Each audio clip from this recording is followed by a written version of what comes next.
Hi, everybody. I'm Allison. I'm an Arbonne Independent Consultant and District Manager. Today, I wanted to talk to you about stress, emotions, and energy and how they're all intertwined.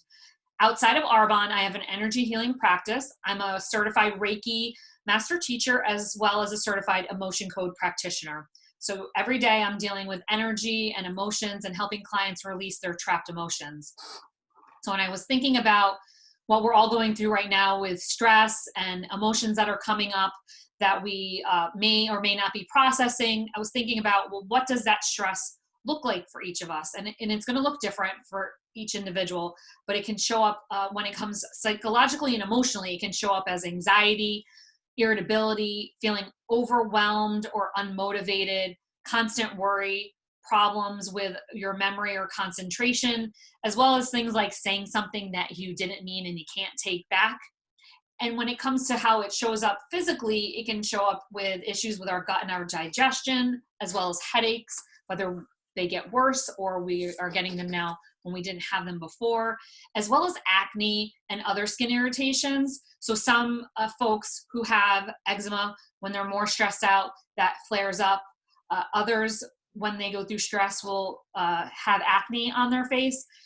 Back probably about now 5 or 6 years ago when I was in corporate America and I made the decision to quit my job and move back to New York, I had a panic attack that evening because that was a very big decision for me. And the next morning when I woke up, I was covered cheek to cheek, all here with complete full-blown acne. And it took years to actually heal all of that. And Arbonne actually was a part of healing that. But it just shows how connected our mind and body are and how powerful that can be, that connection can be, good and bad.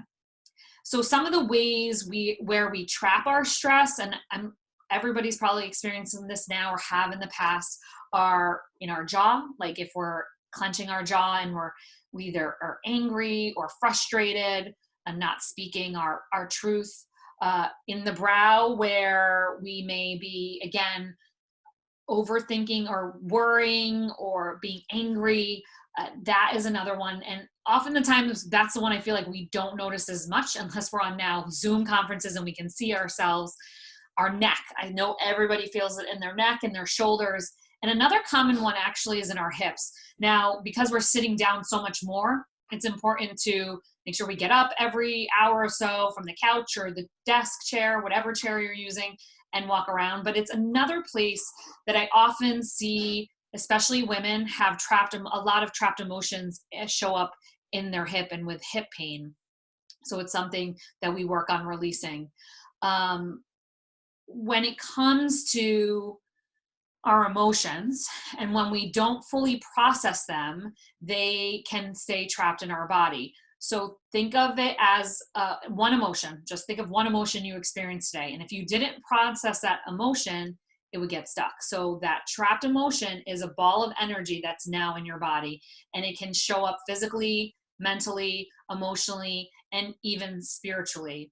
So it's important that we process those emotions. And there's so many different ways that you could do that.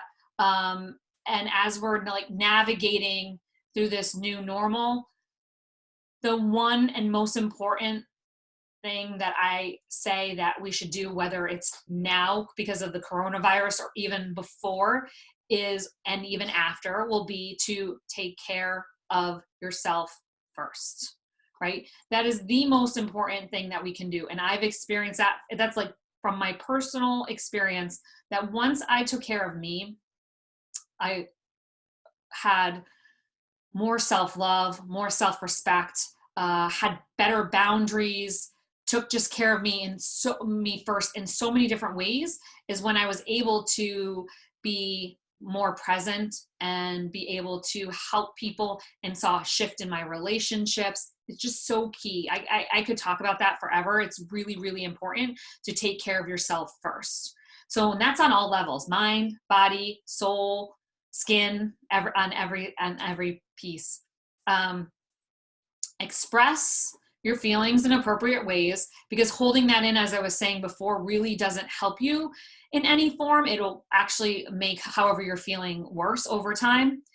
So our friends and our families are great sounding boards, but I have found, from personal experience, that it's really best to go to a third party, whether that's your doctor or a counselor or even a spiritual or religious advisor.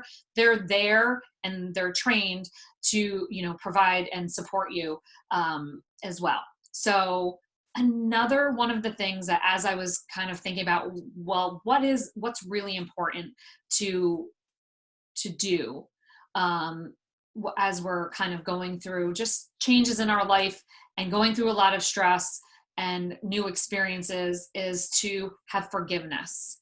And that forgiveness is not only for others, but also for ourselves. And I think right now that's really key for those who have a lot of responsibilities in the first place, and then more just got added on, and we're in a space with other people and we want everything to be done and done perfectly, and your attention is being pulled in many different ways, and there's guilt because maybe you had to put a child in front of a device for a while because you needed to be able to do the laundry. Whatever that is, whatever that looks like, whether it's guilt or if in the end it all comes down to wanting to do everything and wanting to be there for everyone and do everything for everyone and do it perfectly, and we can't. That's not how we were meant and made to be. And again, this is coming from a perfectionist and at the core. And I finally have embraced the perfectly imperfect phrase, because that is the best. By doing our best is what we just need to kind of strive for every day. And that best is going to look different every day, and maybe in each moment throughout the day, just depending on where you are. So have grace for yourself and give yourself the space to just accept that today is the way today is, and tomorrow is a new one, and we get to start over and we get to forgive ourselves. And there's a beautiful forgiveness prayer that I have used. I learned it at a workshop, and it's very simple. It is, I forgive you. Please forgive me. Let us forgive each other. Let us forgive ourselves. Thank you, Spirit, or you could use God or universe or whomever you want to include. So thank you, Spirit. I love you, Spirit. I am Spirit.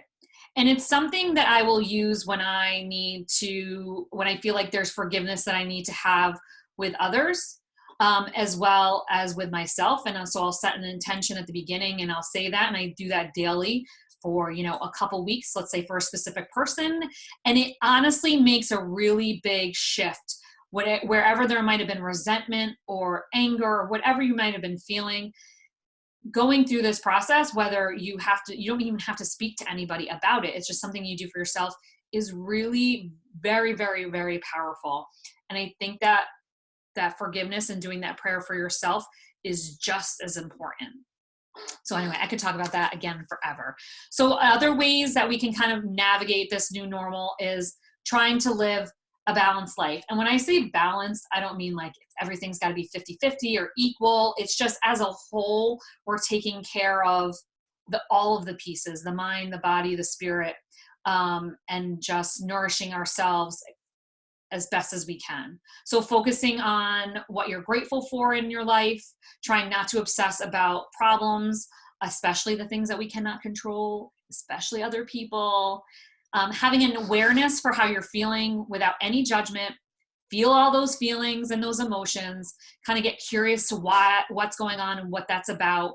And if and when needed, just cry it out, because that release is an amazing thing, whether it's crying it out, or maybe you have a punching bag in the house and you can punch it out, find some old dishes you want to break, whatever it is, but getting that release out, I have found with my clients and for myself, because I'm a crier, to be huge. So other ways that you can do all those different actions I mentioned, but there are other things that also help you calm your mind and your body. And those are, walking, journaling, meditation, or sitting quietly, doing puzzles or coloring or singing and dancing or yoga, whatever it is that feeds your soul, that makes you and calms you. And calming doesn't necessarily have to mean it has to be a calm kind of activity, because singing and dancing is not necessarily calm, but it's something that kind of calms your nerves and calms you down. Throughout this month, you're going to see, and throughout probably the following months, but you'll see different consultants posting articles and just tips about other ways to take care of yourself throughout the day, the weeks, the months. Just be gentle to yourselves, take care of yourself. We don't take care of ourselves, and we can't take care of others. So I hope that you have a wonderful afternoon or rest of your day, and be good to you. Thank you.